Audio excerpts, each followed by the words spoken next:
And welcome to the Factor Uncensored. Thank you for joining us tonight. Will it happen? That's the question.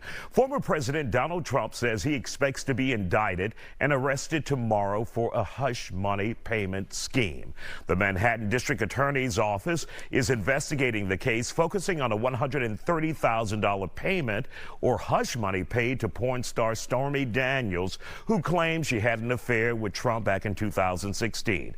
The District Attorney's Office and the star witness in this case is Trump's former president's personal attorney, Michael Cohen, who says he made the payment on Trump's behalf. So how was the law broken exactly? That's what you may be asking. Investigators say the hush money payments were not reported to the Federal Election Commission during the campaign. The question is whether the payments were made to protect Mr. Trump's personal reputation or to protect his image as a presidential candidate. Experts say under U.S. election rules, any payments made with the aim of influencing a vote must be reported, which this payment, according to investigators, was not. Joining us here on The Factor Uncensored for this conversation tonight, our political analysts, Dallas Jones and Angela Bach. So first of all, Dallas, when you hear President Trump saying he will likely be indicted tomorrow and he needs his supporters to come out, your thoughts on that?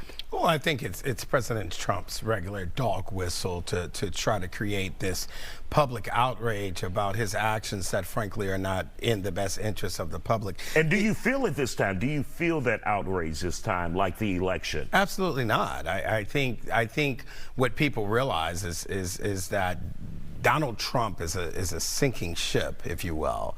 And at the end of the day, you know, I heard a Republican member of the House of Representatives say today that, well, it's just a misdemeanor and you know, almost as if it shouldn't be considered to even be, you know, indicted. And it begs the question, like, so does that mean that every person that's serving time in jail for a misdemeanor should be just brushed away because it's not that big of a deal? Either a law was broken or a law was not. This is the party of law and order that's asking the justice system not to do its job. The grand jury is being presented all of the facts around this particular case.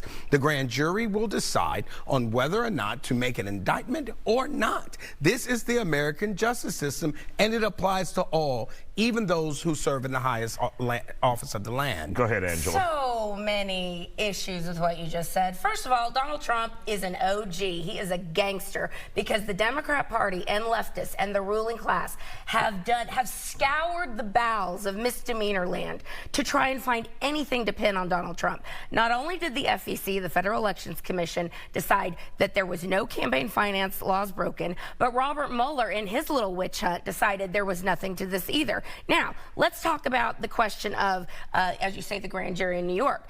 80% of New York City Manhattanites voted for Joe Biden. So this is another example of a two-tier justice system. Donald Trump will not get a fair trial in New York City. Alvin Bragg is financed to the tune of $1 million by George Soros. And it's kind of like when Barack Obama never had to directly tell Lois Lerner to target conservatives with IRS audits.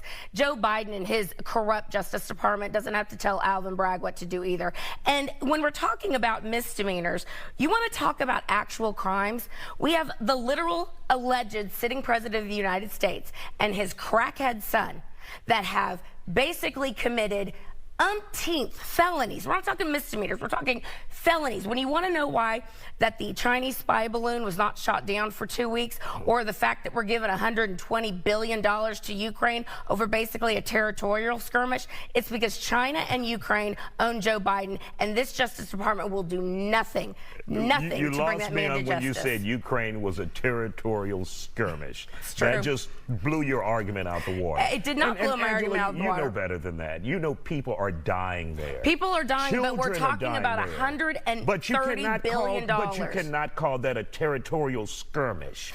That is a war. It was an original. No. That is a war where people are dying, Angela. People are dying every day on our We can't allow you just to say things like that and run amok. People are dying every day on our southern border when you have the cartels. No, we're talking. No. We're talking specifically about Ukraine. Okay.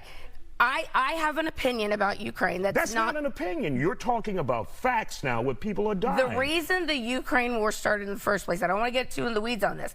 2014, Ukraine started bombing the Donbass region. That was a ethnically Russian. That's not our topic, though. But anyway, let's get back to. Okay, I mean, yeah, let's get back to it. What would it look like if President Trump is indicted?